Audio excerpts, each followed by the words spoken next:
On a deux philosophies bien différentes entre ces deux produits. L'un qui revient de très loin après avoir été mis à genoux et l'autre qui reste sur ses acquis depuis quelques temps. C'est pour cela que je me suis dit, tiens, si j'allais comparer le Huawei Pura 80 Pro contre le S25 Ultra. Qui dit S25 Ultra, qui dit aussi référence pour beaucoup de personnes en photo et en vidéo. Et quand je me suis mis à tester ce produit-là, dont le test est déjà sur la chaîne si tu veux aller le checker, bah je me suis dit, oula, le S25 Ultra, il a un sacré concurrent. Bonjour à tous et bienvenue sur cette nouvelle vidéo. Comme tu l'as compris, ici c'est Hugo, petit comparatif entre deux téléphones. Allez, c'est parti!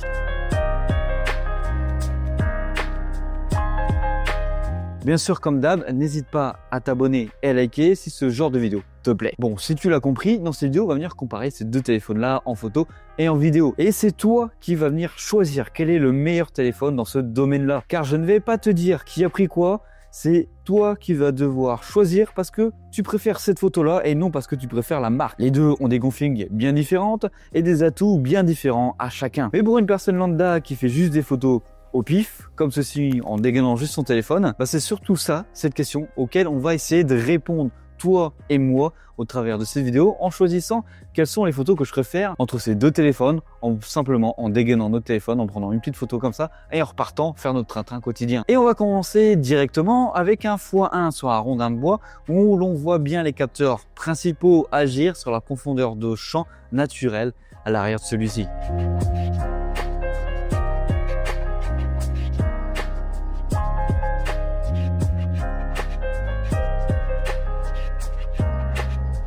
Là, on est sur une photo en x1 sans appliquer ou surtout en désactivant les modes macro automatiques des appareils photo, simplement en venant prendre la photo et en faisant le focus manuellement avec le doigt.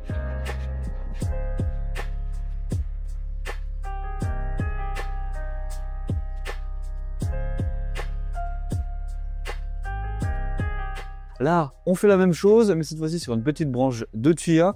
Et ne t'inquiète pas, je vais venir zoomer manuellement avec le logiciel de montage à l'arrière au bout de quelques secondes pour pouvoir voir un maximum les détails qui sont pris par les capteurs principaux des deux produits.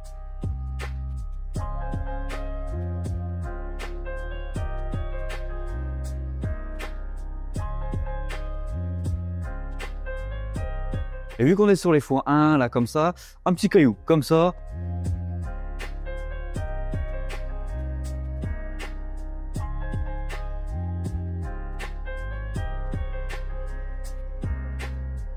Maintenant, on part sur une photo avec beaucoup plus de végétation, beaucoup plus d'éléments, une photo d'un arbre en x1, puis en x10, où on va venir faire le focus après sur le tronc de celui-ci. Et là, on peut remarquer qu'il y a une différence de détail entre les deux produits en x10.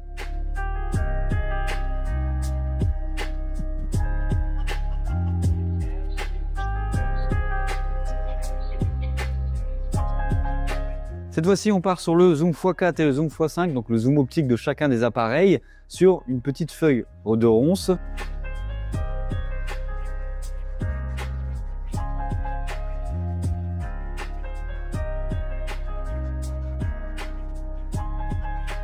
Et si maintenant on faisait un petit arc sur les vidéos, donc c'est parti pour une petite vidéo stabilisée. Et quand je dis stabilisée, je parle bien sûr du stabilisateur intégré au téléphone. Là, on est en vidéo stabilisée au max.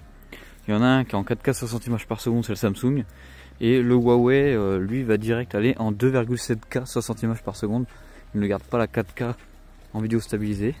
Alors on va se mettre à courir bien sûr. Hop, on accélère un petit peu, c'est parti.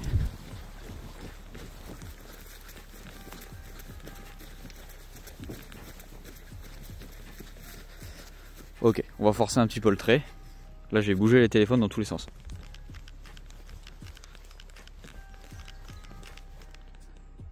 Une autre vidéo, cette fois-ci avec les capteurs externes. Là on est en 4K 60 images par seconde. On va aller voir le focus des deux.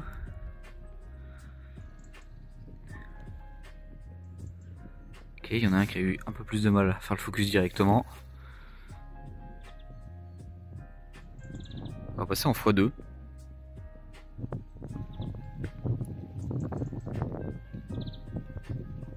Passer en x4 directement.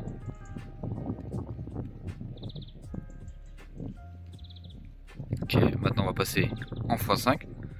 Comme ça, les deux sont avantagés chacun dans leur terrain.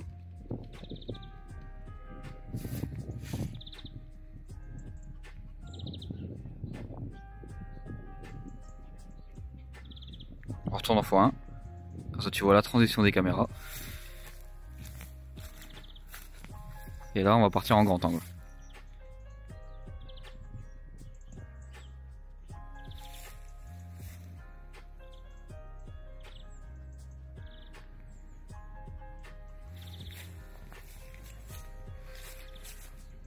x1.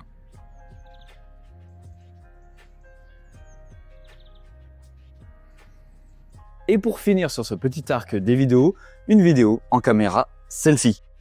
La petite vidéo en selfie, comme d'hab, 4K 60 images par seconde.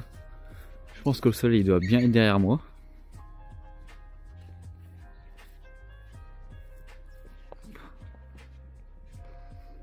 Il y a une couleur de veste, en tout cas là, il y a une V. Pardon, j'arrive plus à parler. Je dirais plutôt, il y a un téléphone qui produit la vraie couleur de ma veste. Mais je te dirai pas lequel là, bien sûr. Parce que c'est le but de cette vidéo.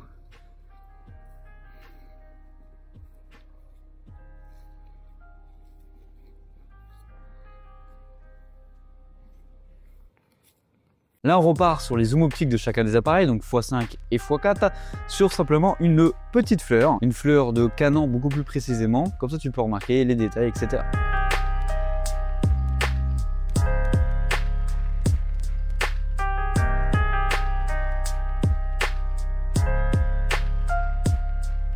Là, on va partir sur une photo un petit peu plus compliquée. Je suis assez proche d'une brodeuse et je vais venir lancer le zoom x10 de chacun des appareils directement sur l'aiguille pour voir s'il arrive à voir avec précision l'aiguille de celle-ci qui est vraiment très fine et surtout les détails qu'il y a autour de la machine.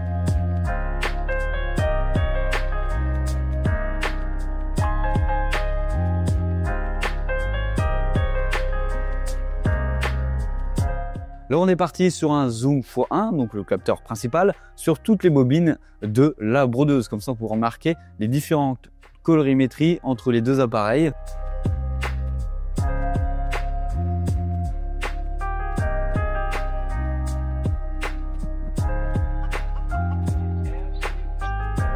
Là, un petit zoom x3 avec le mode portrait sur Sangoku.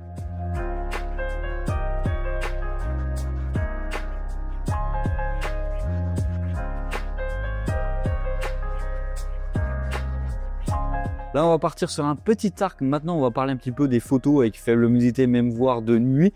Donc là, on part directement sur une photo de nuit de Ténéré Star Guardian, une petite figurine sympatoche.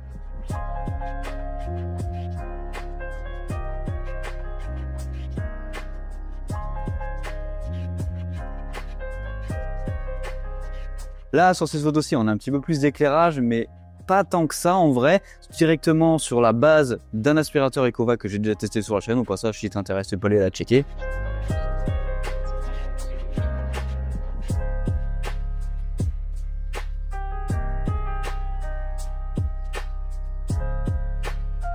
Là, on repart sur notre petite figurine de Ténéré Star Guardian en x1 et en x3, toujours dans le même contexte, donc avec un petit peu de luminosité. Tu le verras tout simplement sur les photos, les volets sont fermés, mais un petit peu de lumière qui rentre quand même.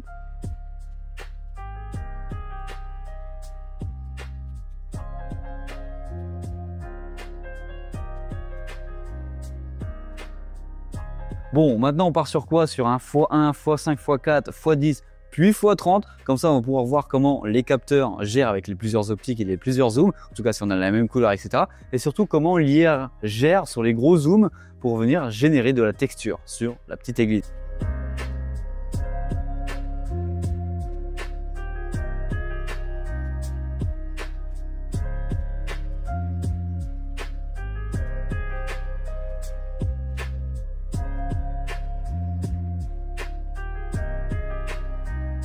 Maintenant, petit x4, petit x5 sur l'herbe fraîche du matin avec les petites gouttes d'eau pour voir si on a bien ce petit détail.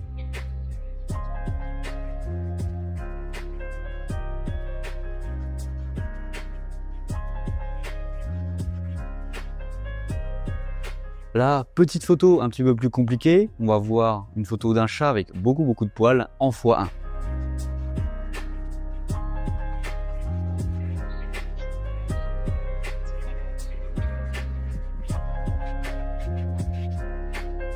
Là, on va partir sur le x4, x5 sur le toit d'une petite cabane avec toutes les feuilles de l'automne qui sont en train de tomber dessus. Donc, il y a énormément de détails à gérer.